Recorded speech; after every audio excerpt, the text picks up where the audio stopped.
Kelee, ask Zion a little bit ago about everybody talks about last year's defense being a generational defense and all that. And I asked him, he ever got tired of hearing about that? I asked you that same question. Honestly, not. Of course, a lot of things that we did last year definitely helped us to put us in a good position of last year. But honestly, coming into this year, none of that is actually going to be able to help us for this year at the end of the day. So I feel like just trying to build on what we're going to be able to do for this year, and just being able to help others that didn't contribute as much to that defense as well, being able to step up this year and do their part and feeling very well. Kelee, what have you seen from Kamari and C-Swing at rank this season? Kamari's a really good young player, continuing to learn, continuing to build. Got a good amount of play time last year. I'm really excited to see what he's going to be able to do and how he's going to be able to help us. Kirby said he had talks with you, I guess in somewhat offseason after the play in the national championship and realizing you had a long ways to go and everything. What were those talks like, and was that something you felt like you needed after a play like that? I mean, like, always trying to stay positive, always trying to find room for improvement. I feel like one thing that can put people in bad situations that do things like that is be complacent and feel like that you arrived is one thing that Coach Smart has said. So just really always trying to find something to improve in, and just know that you can always get better because there's no limit to where any of us can get to. What are some of those things, I guess, specifically that you've been working on, throughout the camp? Specifically, the cornerback position. I mean, like, there's a ton of things that you can get better at.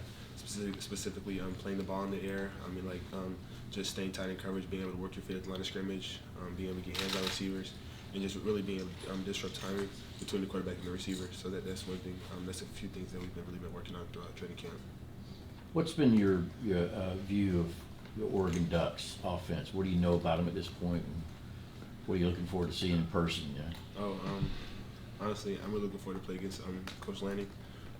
They have a great team over there. I mean, like, really focus on how we're able to just really improve as a defense and just being able to counter a good amount of things that they're trying to do as well, and just try to come out on top at the end of the day. Yes, sir.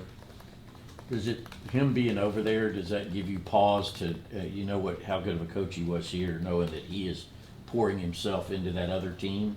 How does that make you feel? Honestly, he's a great coach, no matter where he's at the end of the day, and I feel like he's going to be very successful. It's going to be a great experience to be able to go against him at the end of the day. So, yes, sir. Another great coach you guys had was Coach Adai, obviously. Is there any differences that you noticed between how Coach Adai prepared you for game week versus Coach Brown? And if so, what have you seen that you liked from Coach Brown and how he prepares you guys? Coach Brown is a great coach, as well as Coach Adai. I mean, like, they definitely, cornerback position-wise, they have a lot of different things that they'll be able to teach us. Both of them have helped me be successful and just continue to work on my craft. And I feel like both of them coaches definitely helped me a lot.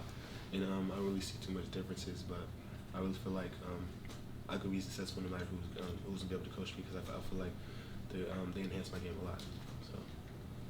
What have you seen out of Dominic Blaylock going against him this fall? Excuse me, I hear you? Yeah, what have you seen out of Dominic Blaylock going against him this fall in practice? Dominic Blaylock's a great player, honestly.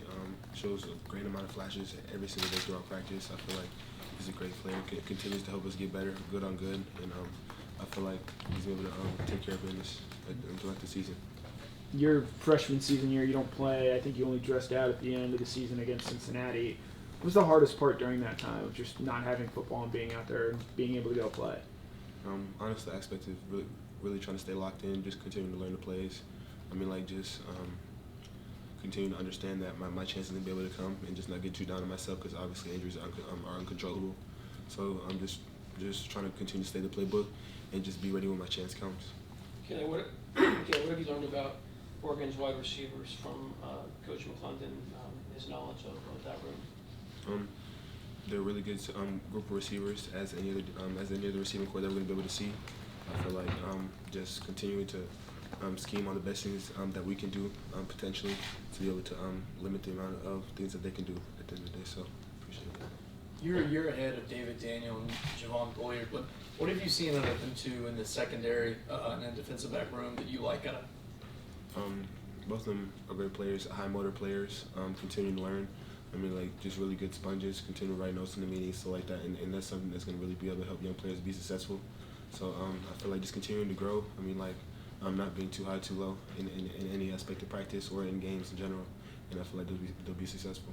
When Stetson was up here yesterday, he talked about he was tired of going up against you in practice, ready to play somebody. But what have those battles been like through fall camp, specifically with Stetson and trying to get the best of him? They're great. They're competitive. I know every single day going against a guy like Stetson, you're gonna get their best, and also he's gonna get my best. So I feel like going good on good all the time is definitely gonna be able to help us in any type of situation. And I feel like our practices definitely getting to games, and it's gonna be able to put us in the best position to be able to win games. How do you feel like you've grown most from last season to this season? Specifically, I would say experience-wise, just really knowing what offenses are trying to do to me, like splits and stuff like that. I mean, like just trying to put myself in the best position of having a plan before the snap.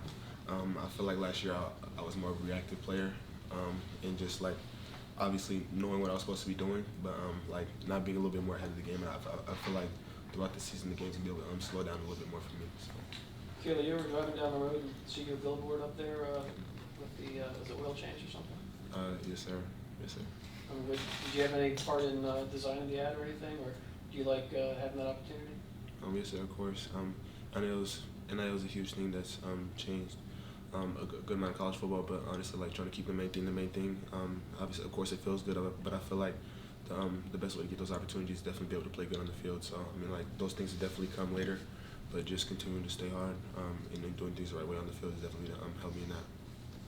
Circling back to the previous question about you being a more proactive player versus a reactive player, can you think back to a time in practice where you utilized that and it kind of, I guess, can you just think back to a time where you were doing that in practice and it was really effective?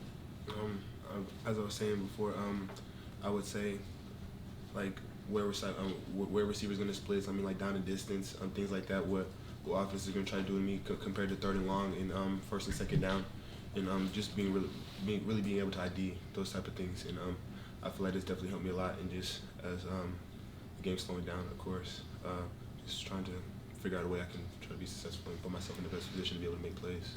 I know name, image, and likeness is behind you, but I think of your interception. Obviously, that was an iconic moment, just the way it happened, and Kirby happened to be jumping up in the background. That image of you was caught. I know there are reports that you're the #1 earner at Georgia. Is a lot of that from that actual image? I mean, do you reap benefits from that moment directly from photos, paintings, people who captured that moment? I've heard a good amount of things like that, honestly, but to be honest, I'm not too sure. But I mean, like, just trying to really just be able to look forward. I mean, like, of course, it was a great moment for me, but I feel like I have a lot more things I need to be able to do in my career to be able to help those type of things last. So that's what I'm focused on right now. I appreciate that. What's the biggest difference you feel going into this year compared to this time last year when you were going to be stepping up playing for the first time? Excuse me, I didn't hear you. Yeah, what's the biggest difference you feel going into this year compared to last year when you were getting ready to step up and play for the first time? I mean, like, of course, going into any type of game, I mean, like, football players going to be nervous, but I feel like I've been in a good amount of situations where it was make or break it. So I feel like just going into the game and just feeling like any of the game's like the biggest game I could play, and just coming in and I know if I do my job, I feel like I'll be successful and just being confident in myself and not second guessing anything. Just relying back on my training and what Coach Smart's been teaching us, and I feel like we'll be fine with that. Two more questions. You seem like such a quiet guy in here. Have you had to make a conscious effort to be louder on the field? Does it come naturally, or do you just try to lead in other ways, maybe? Yes, actually, now that you say that, I'm not too much of a vocal person, but I feel like when I need to, I feel like I'm able to do that in other ways. I don't feel like I struggle with it too much, but just really be trying to get the message over, as well as with my actions. He's definitely been able to help me with that. What are some ways you try to get that message across to some of these guys that maybe might not be just saying it directly? I mean, like, going through film with players, showing them the right thing on what to do and what not to do, and how it can help you and how different things can hurt you. I mean, like, just trying to give different players tips, specifically my position, on like leverage-wise, being able to keep your leverage, and like what offensive will try to do to you to put you in the right position. Going into the season, What do you think? What have been the coach's messages to the secondary and to you specifically as a leader in that secondary? One of the messages was just always rely back on your training and what you're trying to do on the field, because I feel like our practices are going to be able to set us up in the best position possible. Honestly, just rely on each other, honestly, because the DB unit is a huge thing. It's the last line of defense of the defense. So I mean, like, just trying to be able to rely on them and also the D linemen. It's like that, just playing together, having unity, connection, and one thing like school sessions that we've been using as well. I mean, like, there's nothing like being able to be out there and knowing that your brother's gonna be able to do his job and take care of you as well as you got him. So it's a great feeling. Thank you, Kelee.